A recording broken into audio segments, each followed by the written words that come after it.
Good morning, precious people. Here we are together. It's another fresh day. I'm thankful for your irreplaceable light and the experience and wisdom that you bring into the world. Today is a gift. Let's open it with kindness and curiosity. And remember, we're all still growing and learning. So grab your nearest drink and let's check in with ourselves. It's water for me today. What do you have? Hopefully something good for you or just a treat. Maybe you need a treat. Well, let's take a deep breath real quick here.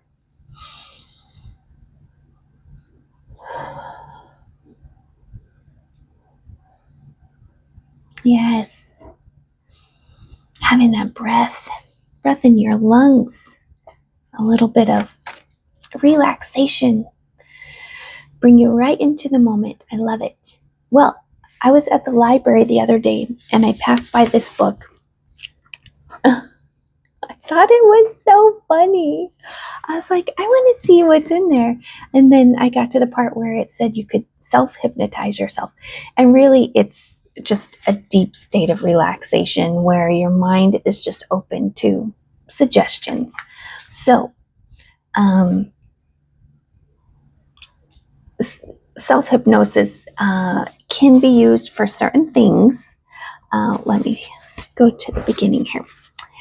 You cannot use self-hypnosis if the problem you want to work on involves other people.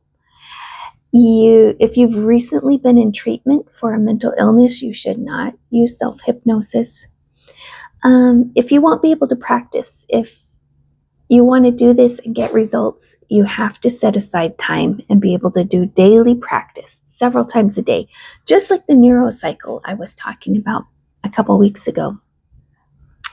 You don't want to do this if you want hypnosis to uncover memories, or if you've tried many remedies and doctors and things and stuff hasn't worked out for you.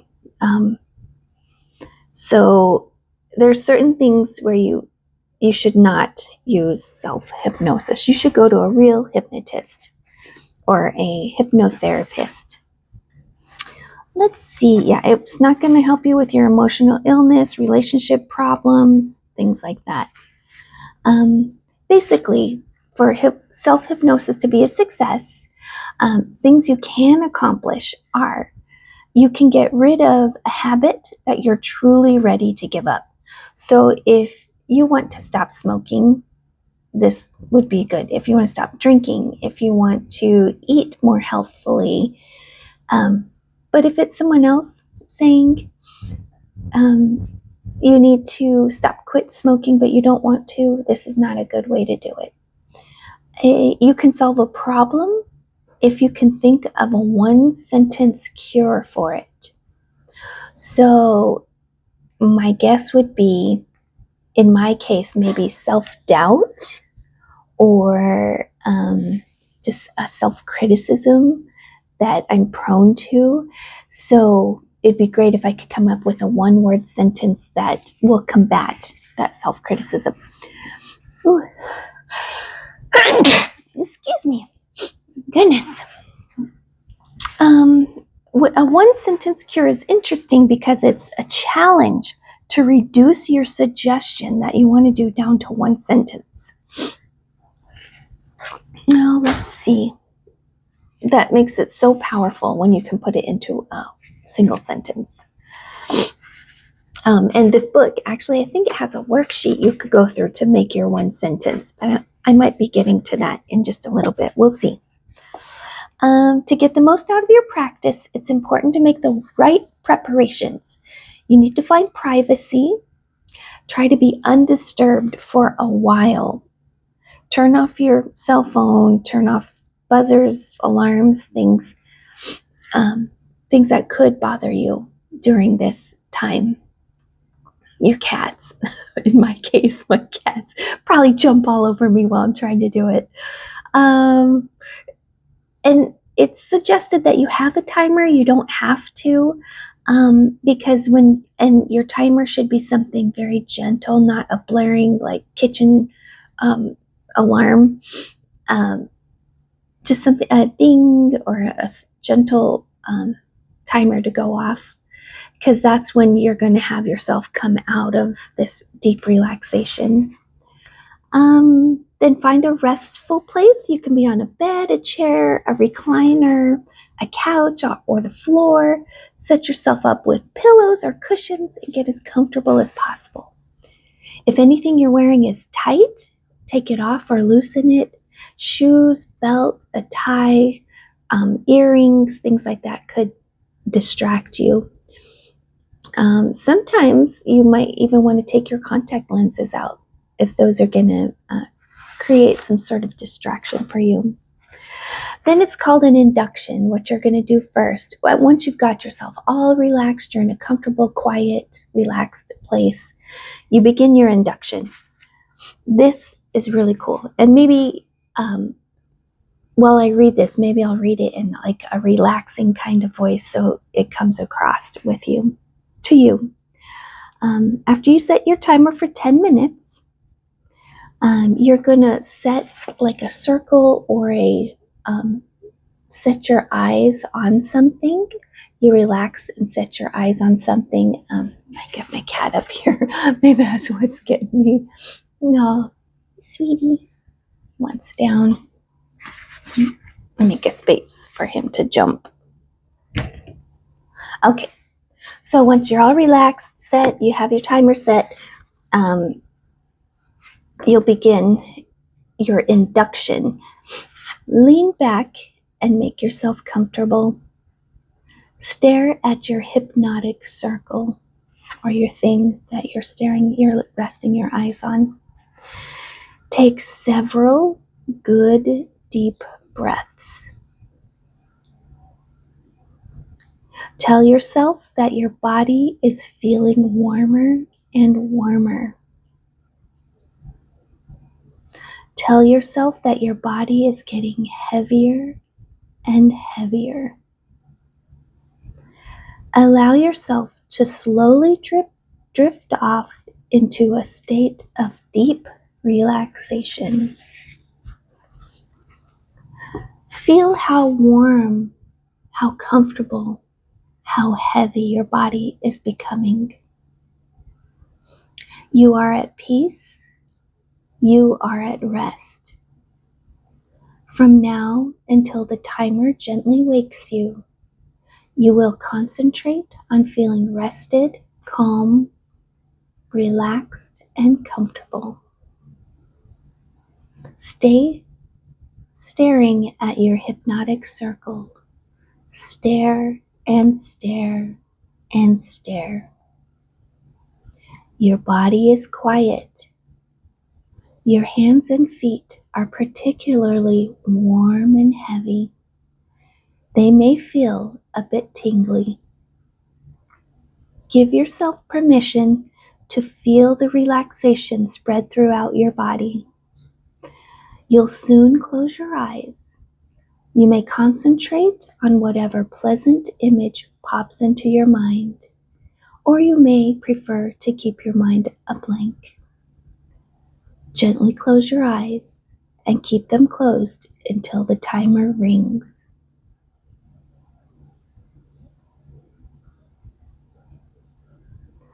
So that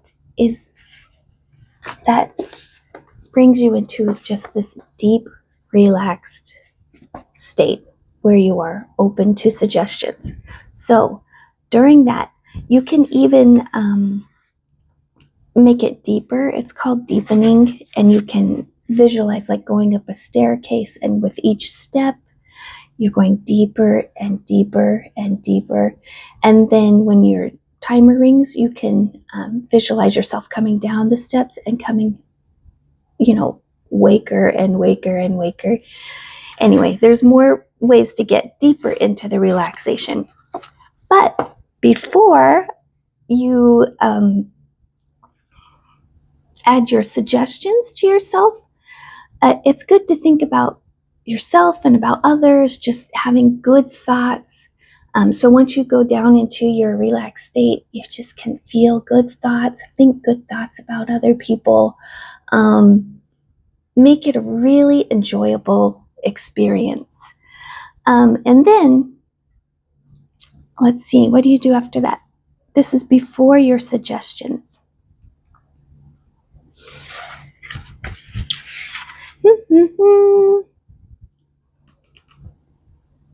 Right? Okay.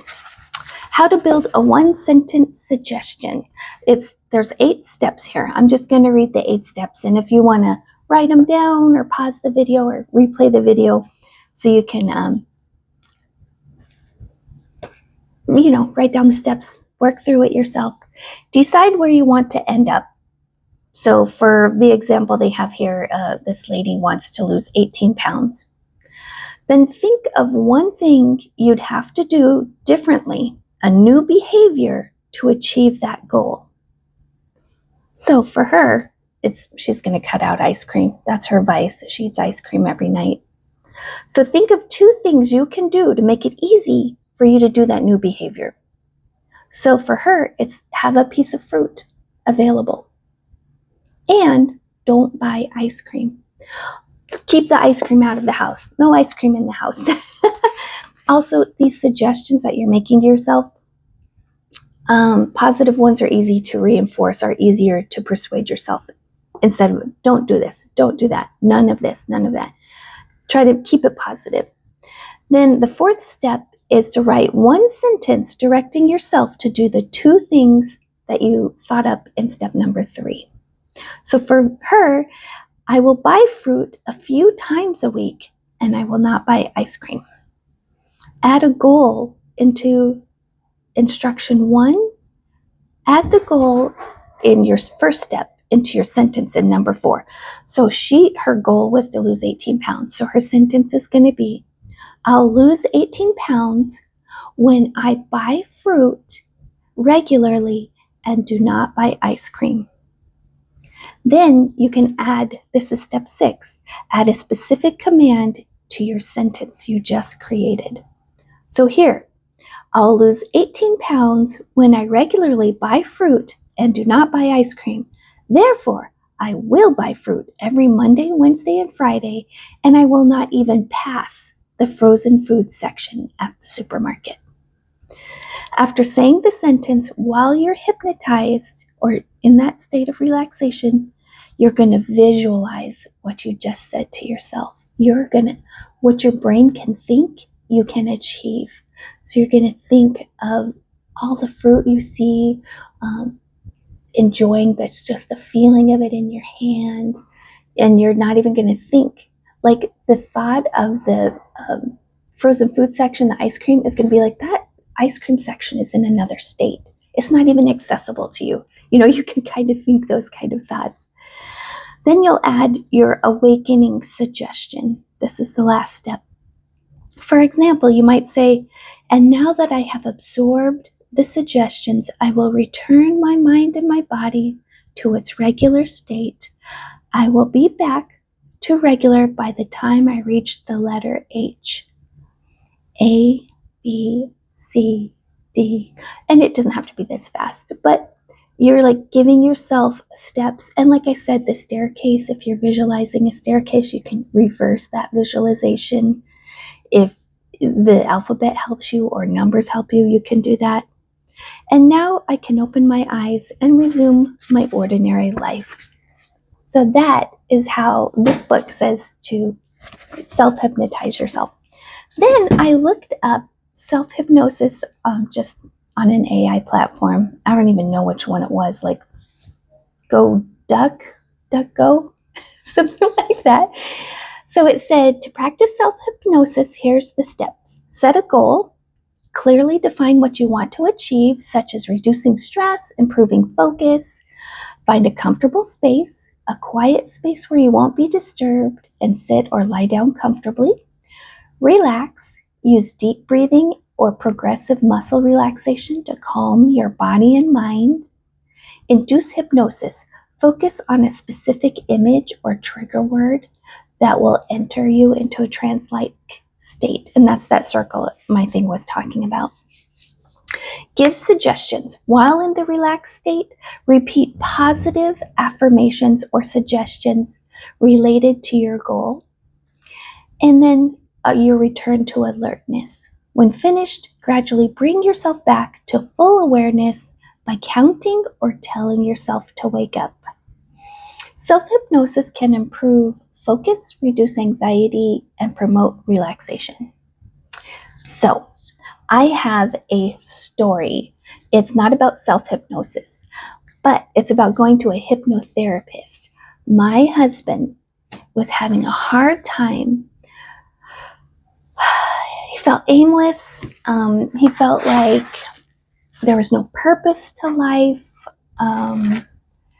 So I don't know how he came to the idea of going to a hypnotist, or hypnotherapist, but he went, and his purpose of going to the hypnotherapist was to find his purpose. And so she put him into a hypnotic state, and immediately it came to his mind a life contract. Like a contract. This is your purpose. We have this contract. So he was regressed to a time before time. Like he went out of this time, or the time of Earth even, or the time before time, like eternity, he went into. And he was standing looking at the universe, and this being was beside him, and of course he knows it was God. And he's like, what's my purpose? He's just asked this question.